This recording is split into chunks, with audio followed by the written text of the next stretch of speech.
मैं सिर्फ एक बात कहना चाहूंगा जो आपके कंक्लूजन में भी लिखा है, हिंदुस्तान का मुसलमान मुसलमान बन जाए, ये मुल्क की तकदीर बदल जाएगी। जरा अपने अंदर की शिद्दत को जगाइए भाई।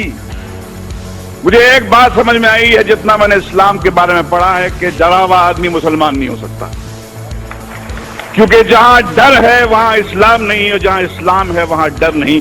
जैसे जहां अंधेरा होता है वहां रोशनी होती है, जहां रोशनी होती है वहां अंधेरा नहीं होता। एक हदीस मुझे हमारे दोस्त महमूद मदनी साहब ने लिखवाई थी, जो मेरे कंप्यूटर पे है। उनसुर अखाका जालिमन औ मजलूमा, मदद कर, अपने भाई की मदद कर, मजलूम हो तो मदद कर, जालिम हो तो मदद कर।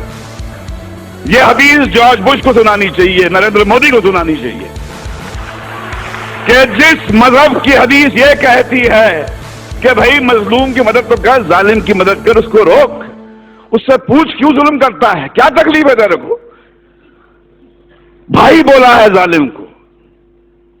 अब ऐसे मजहब में टॉलरेंस नहीं है तो और क्या है। मगर समस्या कुछ और है। आप अंधों के मुल्क में, अंधों की दुनिया में आईना बेचने निकले हैं। दुनिया का सबसे बड़ा दहशतगर्द व्हाइट हाउस में रहता है, अफगानिस्तान की पहाड़ियों में नहीं रहता है।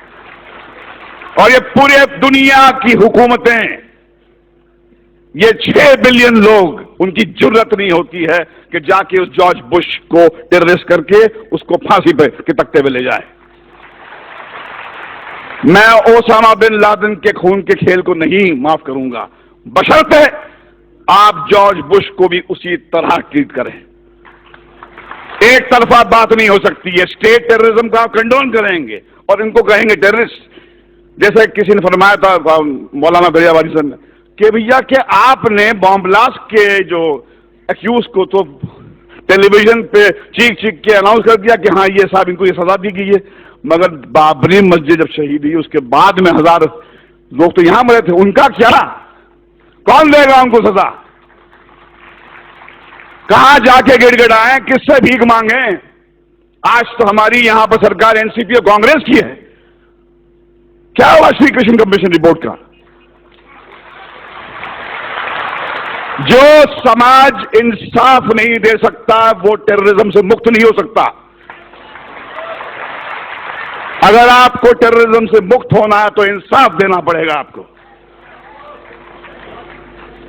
और अगर आपने अपने पुलिस स्टेशन को टॉर्चर चेंबर्स बना दिया, वहां पर मासूम को ले जाके मारोगे, पीटोगे, जलील करोगे, तो टेररिज्म बढ़ेगा। हमें एक ही बात करनी चाहिए, वो ये है कि हमारे अंदर वो जुर्रत होनी चाहिए। हदीस आपकी है, रसूलुल्लाह ने फरमाया था कि सबसे बड़ा जिहाद क्या है? जालिम बादशाह को अपना सही चेहरा दिखाना। जालिम बादशाह को कहो कि तुम कितने बदसूरत हो, उनसे कहो कि ये क्या दो तरफी बात हो रही है, जब चाहे आपने खड़ा कर दिया हमको कटघरे में। और देखिए जॉर्ज बुश भी कहता है कि इस्लाम तो मजहब पीस का है, टॉलरेंस का है, मगर फैक्ट यह है कि जहां दाढ़ी वाला नजर आता है आप बोलते टेररिस्ट है। ये लड़ाई इस सेमिनार से खत्म नहीं होने वाली है, ये बहुत लंबी लड़ाई है।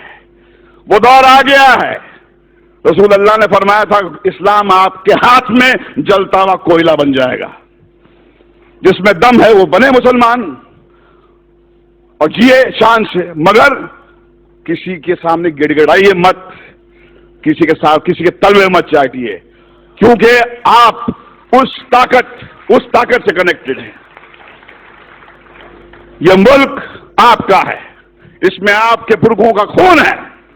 जो आपको कहता है, आपको नीचा दिखाता है, उसको बोलो बाहर निकल यहां से। यह आपका मुल्क है, यह हमारे आपका मुल्क है, इसको हम ठीक करेंगे। इस्लामोफोबिया हिंदुस्तान को शोभा नहीं देता। ये वेस्ट से मैकडॉनल्ड्स लाने वाले, कोका कोला लाने वाले लोगों का हो कि इस्लामोफोबिया वेस्ट में रखें। हिंदुस्तान जो है ऐसा मुल्क है, मैं अपने दाढ़ी वाले भाइयों के साथ महफूज महसूस करता हूं, डरता नहीं हूं मैं। जब मैं मुसलमान भाई के साथ में होता हूं, मुझे लगता है कि बच्चे, चलिए मिलकर आज कसम खाएं कि हिंदुस्तान के मुसलमान में वो जज्बा जगाए जो इस्लाम है। ये इस्लाम आपकी जागीर है, मेरी जागीर है।